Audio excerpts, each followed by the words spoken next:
All right, there we go. Hey, how's it going, guys?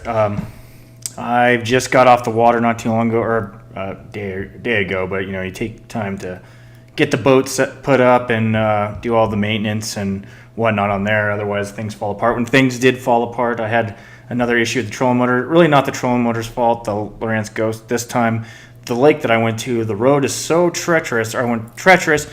It's like 25 miles of washboard. So your truck just shakes and shakes. And my old truck, I actually had a wheel bearing go out coming back from there, and luckily made it back to my house. But this time, I mean, the road's pretty bad. You have to do like 10, 15 miles an hour. Some guys are blasting down there, and I just imagine the problems that they have with their trailer and and their rigs. But so I think what happened is I went down there and it rattled loose some of the bolts, and it's the bracket that clamps around, that holds it in place, adjusting the length on it, and the screw device fell out. So I just went to Ace Hardware, just got a screw for now. Maybe I'll call around to get a new one. Not a huge deal, not a big thing, but I wanted to talk about spy baiting. And I know David from Duo, he has a lot of good stuff if you watch. And I'm finally really come on board with it as a finesse technique, as a finesse fisherman, and really got to exemplify what this thing is capable of over the weekend, or over this last week. It feels like the weekend because there's so many people out there, but no, it was during the week.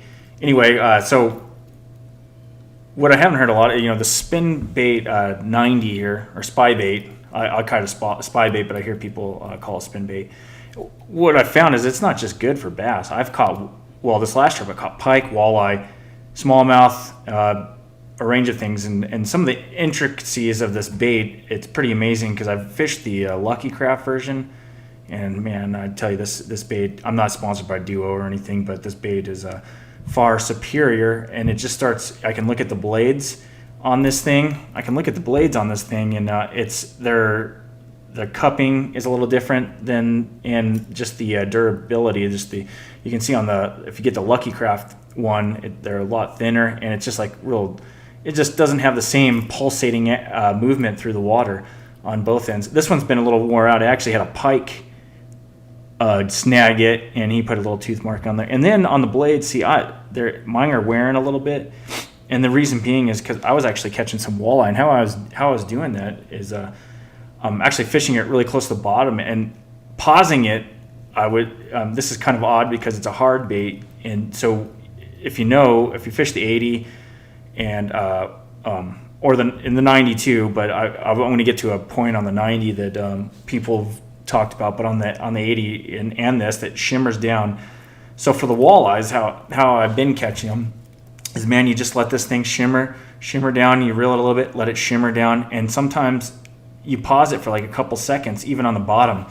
I don't know what it is, but it seems like that slight pause, the walleye grab it. And then when here's another interesting point on this multi-species thing, on the walleye front, I can tell what species of fish is actually coming after this bait now before they even bite it, or when they bite it or whatnot. And the way the walleyes grab it, I mean, it's hard to explain. It's quite spongy-like. It's not like a real smack hard hit. It's almost like, even though they got teeth, it's almost like they come and they just cup it, and you can feel, and they go with it, and you can feel a little bit of the sponginess of it.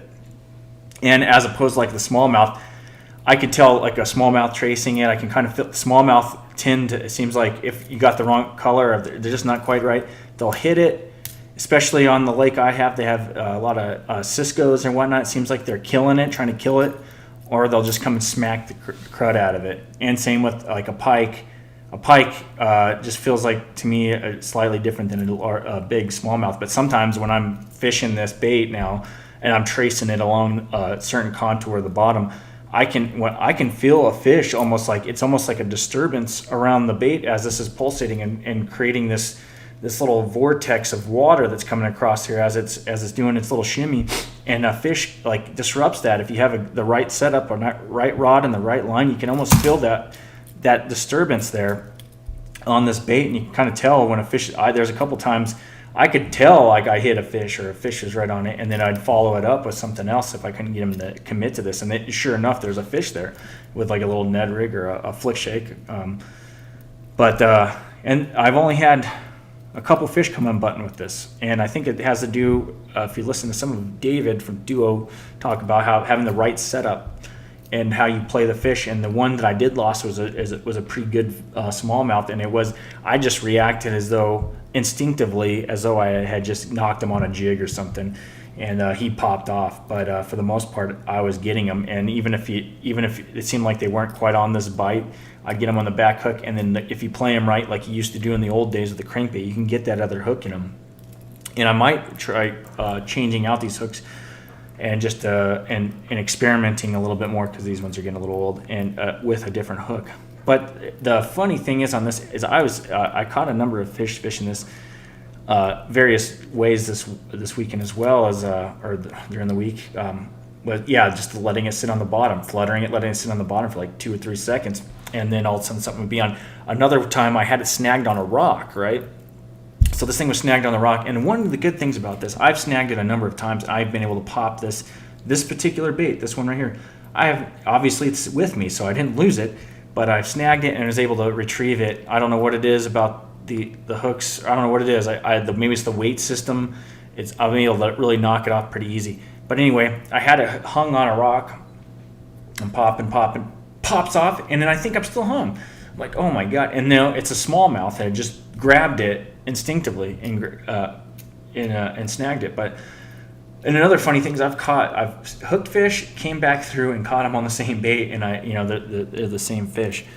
But okay, we'll keep this kind of short. I just wanted to talk about the 90 in particular, and how good it is for pike and walleye and bass in particular. It's good. It's kind of my go-to bait on bait casting. What I do is, what I've noticed. Okay, I've read a lot of comments on Tackle Warehouse stuff about this bait not shimmering like the Spinbait 90. And not having the same action with that's incorrect. You can get it. It's based on how the line tie, and the line you're using on it, and also your rod setup as well. So I have a medium light rod bait caster, and I'm fishing this on 8 to 10 pound fluoro straight. And I'm making sure if my line tie, I notice if my tie is down here, for some reason, because this is like that one that has a little split in there. I don't know if you can see. If my line tie is wrong, that shimmy action doesn't seem to be as prevalent. And then for a while there, I was like, what is going on? And I finally got it right. And it had to be exactly, your line has to be exactly parallel with the bait. And it appears so. I mean, not to say that it can't work the other way, but this is what I've noticed. So as long as I had that line tie perfectly, and that bait was... and I made sure it was, and then some of the other ones have like an oblong, a more oval type shape, which is a little more easier to have that tie, that your line in the right spot. This thing shimmies just like the 80, and you can feel a lot with the proper line, and you can feel it pulsating, you can see it pulsating, and you can see that shimmer. And when you stop this thing, it does a little shimmer just like a Cinco or something, and the 80 does that. That's why everybody likes the 80. But this is starting to become a go-to bait, the 90. I love it. And in fact, I have more of them than I do the 80s. I got to get some more 80s, because I do like the 80, and I have a real nice rig to throw that with. I'm experimenting with a few different line sizes, and also color. I want to experiment. I'm taking some of David's advice for listening to some of his intricate talks on spybaiting, but experimenting with colors and light penetration and water clarities. And so far, this weekend I was 1-2 punching it with this kind of solid perch looking thing, and then a reflective shad looking one in the 80, and it seemed like I was really getting them on this one. I mean, a little bit dirtier water than normal, but in most part of the country it'd be considered clear. You can see a couple of feet down. And it seemed like when the wind picked up, and you have that ripple that kind of diffuses the solar the light waves, it seemed like then I can go to that reflective stuff, and it seemed to work better, which to me is a little counterintuitive, but it could vary. I just need to do a little more experimenting, but that's why when I picked a couple different colors. So I got a natural color, I got a matte color, matte solid color, and then a shad looking reflective colors, and I'm just going to bounce back and forth and then figure out what the fish want. But anyway, this the tracing thing too, if you have like a live sight, or Panoptics, because most people in Panoptics is probably the best, if you can really dial this bait in, where you can count it, where you get the count right, and you know where it is, man, you can really cover the right section of water and know exactly. That's the thing I like, is that it's a tool, and instead of kind of guessing where your bait's running like you used to with crankbaits, unless you're really dredging the bottom, you can figure out where you're at in the water column and really dissect it. But anyway, the Spinbait, and I only recommend the Realis. I'm not, like I said, I don't have any ties to this company, but when there's a bait or a rod or some kind of equipment that's good, I don't mind saying that this is what I recommend, and it is the Spinbait and the 90. I haven't got the 100 yet, but I'm definitely throwing the 90 and the 80s. But this is a killer bait up north, this color. I have another really dark, kind of like hitchy looking color one, that's really good. And then the what is it?